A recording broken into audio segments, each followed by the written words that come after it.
ये कहानी रात को सोने से पहले घर में सबको सुनाई।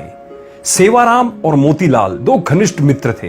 दोनों ही गली गली जाकर पीठ पर पोटली लादकर कपड़े बेचने का काम करते थे। सर्दियों के दिन थे, वे गांव गांव जाकर कपड़े बेच रहे थे। तभी एक झोपड़ी के बाहर एक बुढ़िया जो कि ठंड से कांप रही थी, तो सेवाराम ने अपनी पोटली से एक कंबल निकालकर उस माई को दे दिया और कहा, माई तुम ठंड से कांप रही हो, यह कंबल ओढ़ लो। बूढ़ी माई कंबल लेकर बहुत खुश हुई और जल्दी जल्दी से उसने कंबल से अपने आप को ढक लिया और सेवाराम को खूब सारा आशीर्वाद दिया। तभी उसने सेवाराम को कहा, मेरे पास पैसे तो नहीं है, लेकिन रुको, मैं तुम्हें कुछ देती हूँ। वो अपनी झोपड़ी के अंदर गई। तभी उसके हाथ में एक बहुत ही सुंदर छोटी सी ठाकुर जी की प्रतिमा थी। वह सेवाराम को देते हुए बोली कि मेरे पास देने के लिए पैसे तो नहीं है, लेकिन ये ठाकुर जी हैं, इसको तुम अपनी दुकान पर लगाकर खूब सेवा करना, देखना तुम्हारी कितनी तरक्की होती है, ये मेरा आशीर्वाद है। मोतीराम बुढ़िया के पास आकर बोला, अरे ओ माताजी, क्यों बहाने बना रही हो? अगर पैसे नहीं है तो कोई बात नहीं, लेकिन हमें झूठी तसल्ली मत दो। हमारे पास तो कोई दुकान नहीं है, हम इसको कहां लगाएंगे? इसको तुम अपने पास ही रखो। लेकिन सेवाराम, जो कि बहुत ही नेक दिल का था और ठाकुर जी को मानने वाला था, वह बोला,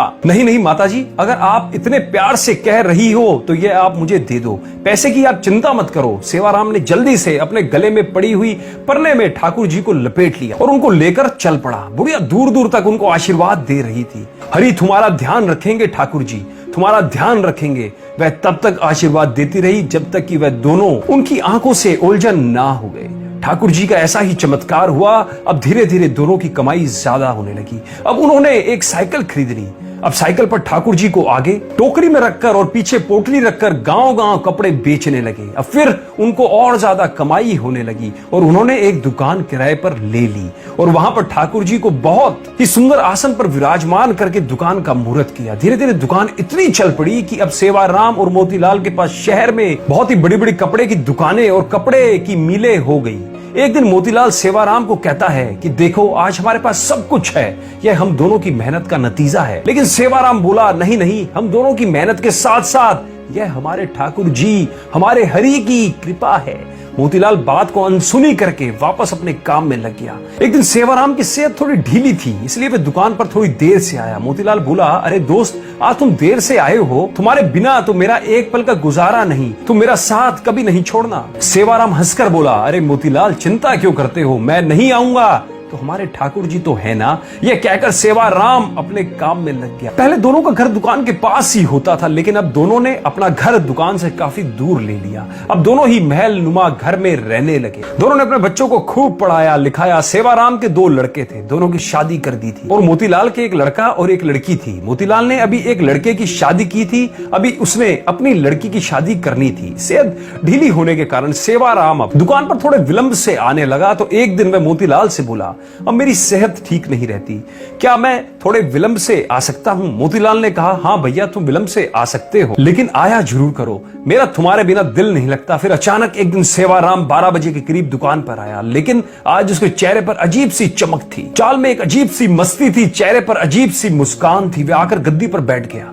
मोतीलाल ने कहा, भैया, आज तो तुम्हारी सेहत ठीक लग रही है। सेवाराम ने कहा, भैया, ठीक तो नहीं हूं, लेकिन आज से मैं बस केवल 12 बजे आया करूंगा और 5 बजे चला जाया करूंगा। मैं तो केवल इतना ही दुकान पर बैठ सकता हूं। मोतीलाल ने कहा, कोई बात नहीं, जैसी तुम्हारी इच्छा। अब तो सेवाराम रोज 12 बजे आता और 5 बजे चला जाता, लेकिन उसकी शक्ल देखकर ऐसा नहीं लगता था कि वह कभी बीमार भी है। लेकिन मोतीलाल को अपने दोस्त पर पूरा विश्वास था कि वह झूठ नहीं बोल सकता और मेहनत करने से वह कभी पीछे नहीं हट सकता। एक दिन मोतीलाल की बेटी की शादी तय हो गई, तो वह शादी का निमंत्रण देने के लिए सेवाराम के घर गया। घर जाकर उसको उसके बेटा, बहू, सेवाराम की पत्नी सब नजर आ रहे थे, लेकिन सेवाराम नजर नहीं आ रहा था। उसने सेवाराम की पत्नी से कहा, भाभी जी, सेवाराम कहीं नजर नहीं आ रहे हैं। उसकी पत्नी एकदम से हैरान होती हुई बोली, यह आप क्या कह रहे हैं? तभी वहां उसके बेटे भी आ गए और कहने लगे, काका जी, आप कैसी बात कर रहे हो, हमारे साथ कैसा मजाक कर रहे हो? मोतीलाल बोला कि मैंने ऐसा क्या पूछ लिया कि मैं तो अपने प्रिय दोस्त के बारे में पूछ रहा हूं, क्या उसकी तबीयत आज भी ठीक नहीं है? क्या वह अंदर आराम कर रहा है? मैं खुद अंदर जाकर उसको मिल आता हूं। मोतीलाल उसके कमरे में चला गया, लेकिन सेवाराम उसको वहां भी नजर नहीं आया। तभी अचानक उसकी नजर उसके कमरे में सेवाराम के तस्वीर पर पड़ी। वह एकदम से हैरान होकर सेवाराम की पत्नी की तरफ देखता हुआ बोला, अरे भाभी जी, ये क्या आपने सेवाराम की तस्वीर पर हार क्यों चढ़ाया हुआ है? सेवाराम की पत्नी आंखों में आंसू भरकर बोली, मुझे आपसे ऐसी उम्मीद नहीं थी भैया कि आप ऐसा मजाक करेंगे। मोतीलाल को कुछ समझ नहीं आ रहा था। तभी सेवाराम का बेटा बोला कि आपको नहीं पता कि पिताजी को गुजरे तो 6 महीने हो चुके हैं। मोतीलाल को तो ऐसा लगा कि जैसे उसके सिर पर बिजली गिर पड़ी। वह एकदम से थोड़ा लड़खड़ाता हुआ पीछे की तरफ हटा और बोला, ऐसा कैसे हो सकता है? वह तो हर रोज दुकान पर आते हैं, बीमार होने के कारण थोड़ा विलंब से आते हैं। वह 12 बजे से आते हैं और 5 बजे तक चला जाता है। उसकी पत्नी बोली, ऐसा कैसे हो सकता है कि आपको पता ना हो? आप ही तो हर महीने उनके हिस्से का मुनाफे के पैसे हमारे घर देने आते हो। 6 महीने से तो आप हमें दोगुना मुनाफा देकर जा रहे हो। मोतीलाल का तो अब सर चकरा गया। उसने कहा, मैं तो कभी आया ही नहीं, 6 महीने हो गए, ये क्या मामला है? तभी उसको सेवाराम की कही बात याद आई।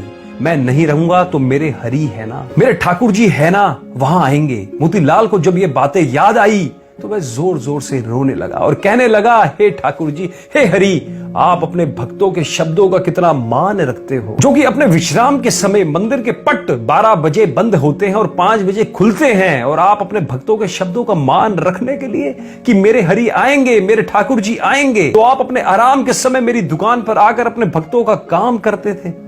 इतना कहकर वह फूट फूट कर रोने लगा और कहने लगा, ठाकुर जी, आपकी लीला अपरंपार है। मैं ही सारी जिंदगी नोट गिनने में लगा रहा। असली भक्त तो सेवाराम था, जो आपका प्रिय था। आपने उसको अपने पास बुला लिया और उसके शब्दों का मान रखने के लिए आप उसका काम खुद स्वयं कर रहे थे और उसके हिस्से का मुनाफा भी उसके घर में मेरे रूप में पहुंचा रहे थे। इतना कहकर वह भागा भागा दुकान की तरफ गया और वहां जाकर, जहां पर ठाकुर जी जिस गद्दी पर आकर बैठते थे, जहां पर अपने चरण रखते थे, वहां पर जाकर गद्दी को अपने आंखों से, मुंह से चूमता हुआ चरणों में लौटता हुआ जार जार रोने लगा और ठाकुर जी की जय जयकार करने लगा। दोस्तों, ठाकुर जी तो हमारे ऐसे ही हैं। सेवाराम को उन पर विश्वास था कि मैं ना रहूंगा तो भी मेरे ठाकुर जी मेरा सारा काम संभालेंगे। दोस्तों, विश्वास से तो बेड़ा पार है, इसलिए हमें हर काम उस पर विश्वास रखकर अपनी डोर उसी पर छोड़ देनी चाहिए। दोस्तों, जिनको अपने भगवान पर, अपने परमात्मा पर, अपने इष्ट देव पर पूर्ण विश्वास है, वे उनकी डोरी कभी भी नहीं अपने हाथों से छूटने देते। तो एक बार कमेंट में जय हो ठाकुर महाराज की, जय हो हरि की, जय हो कृष्ण कन्हैया लाल की जरूर लिखें। जय कृष्ण कन्हैया लाल की, जय जय राधे।